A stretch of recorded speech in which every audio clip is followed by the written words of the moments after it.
Hey y'all, welcome to Eagles Canyon Raceway. My name is Faye Hadley. You may recognize me from a couple different shows on Motor Trend. All Girls Garage on Saturday and Sunday mornings, and Motor Mythbusters. But believe it or not, I don't just play a mechanic on TV. Actually, it's my real job. And this is actually my real work uniform that I earned when I got my first job working for Toyota, which was at a Portland area dealership. I started out my career on the express maintenance line. So shout out to all of you that trained me at Broadway Toyota. Heck yeah, y'all are the real MVPs. Because of you, now, it's how I make my living. Enough about me though, because the real MVP is this all-new 2022 GR86 behind me. This is awesome. Everything about this car really captures me at the soul level because this car is a huge step forward for Toyota. And while I can geek out on all the technical aspects and show you underneath the hood, all that stuff, which I will do, what I really want to speak to you at this very moment is the sports car element. For that, I'm going to need help from a special friend of mine. So, hold on. Hey, yo, Ken! Ken Gushi, y'all.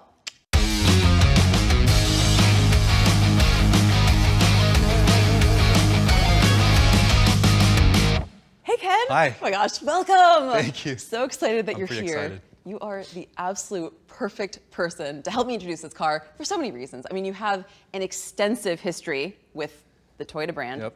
But not only that, you have kind of a personal relationship with this car, going way back. So for the folks that don't know, you are a driving legend. and you got such a cool history. So would you mind just giving a quick rundown on your history for those? Yeah, you're right, Faye. I actually have an emotional attachment to just the numbers 8 and 6. And to get into that, my name is Ken Gushi. I am a professional driver for Toyota Gazoo Racing USA, driving the GR Supra and the Formula Drift Championships. But I did get my start in drifting about 20 years ago, coincidentally, in a 1986 Toyota Corolla GTS, the last of the rear-wheel drives, or also known as AE86. Yep. Now, fast forward to 2007, I actually got my start in the Toyota racing family under Scion Racing, and that's when we debuted the FRS in 2012.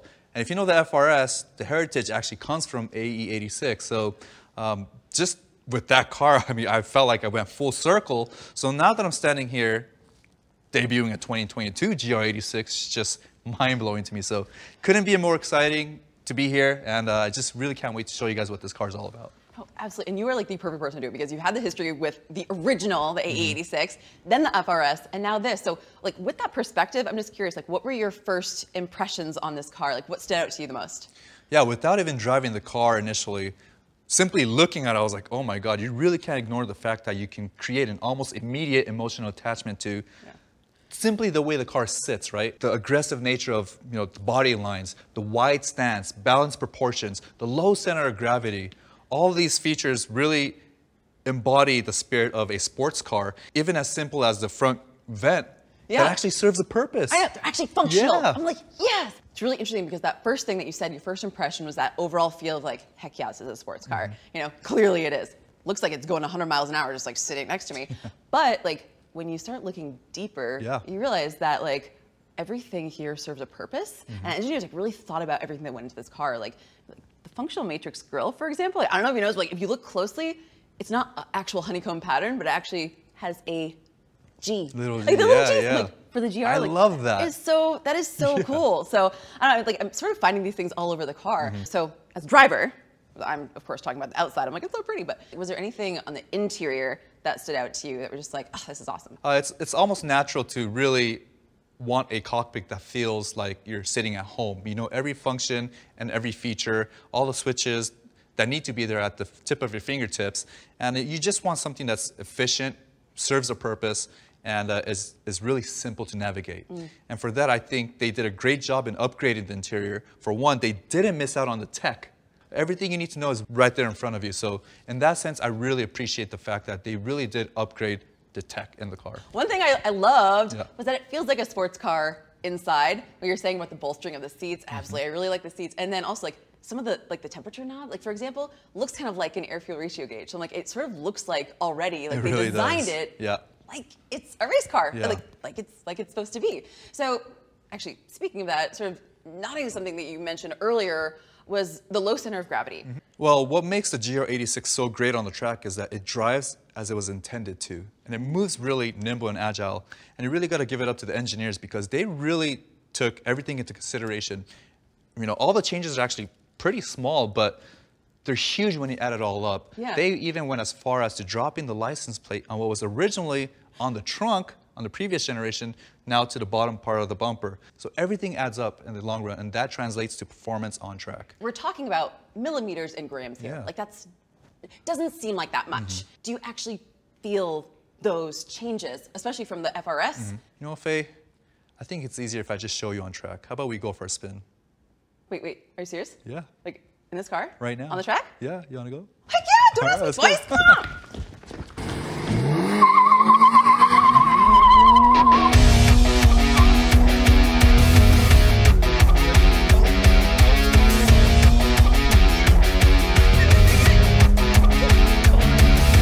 It feels so stable. It really Like is. I'm scared, but I'm not scared. You know what I mean? I'm scared.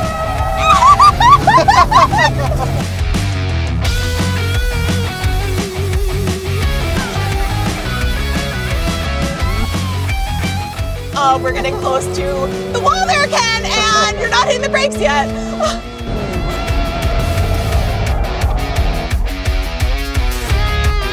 That was amazing. I can't get over how fun this car is, to be honest with you.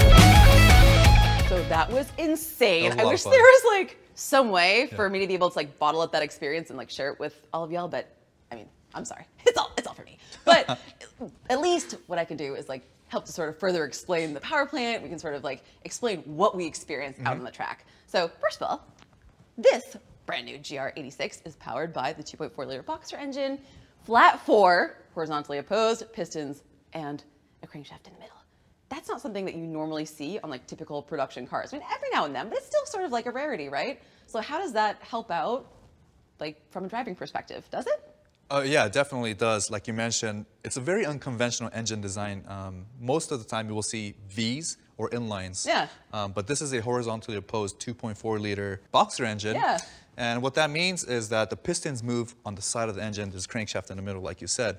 Now, some of the advantages include, by design, naturally, they sit more compact because the pistons are on the other side, which means you can make the engine narrow. And with that, you can actually drop the engine even lower, which translates into lower center of gravity. The second part, or the second advantage, is that the engine sits shorter by design, which means lower center of gravity. I see a theme here. The third advantage is actually, because the pistons are counter-punching each other, that actually provides a smoother acceleration ramp-up, which means a smoother drive overall, and quieter ride as well. So those are the main big three advantages to having a horizontally opposed engine. Oh, I didn't even think about that. That's really interesting.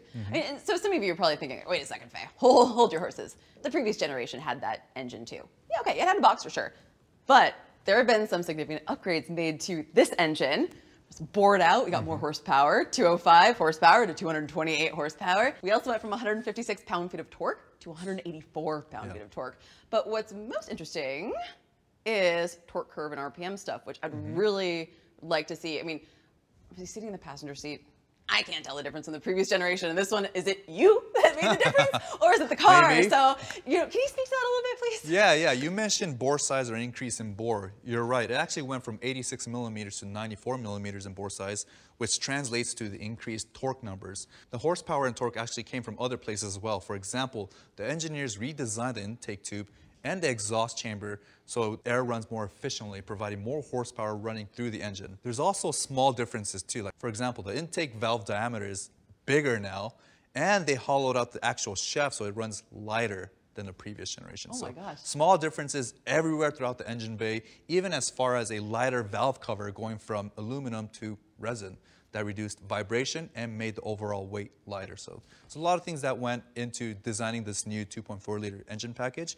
You mentioned RPM and torque ramp up. Yeah. It's very important. So first of all, let's describe what the difference is between horsepower and torque. Horsepower comes into play, for example, let's say you're on the highway, you come across a slower vehicle in front of you and you want to pass them up, right? Yeah.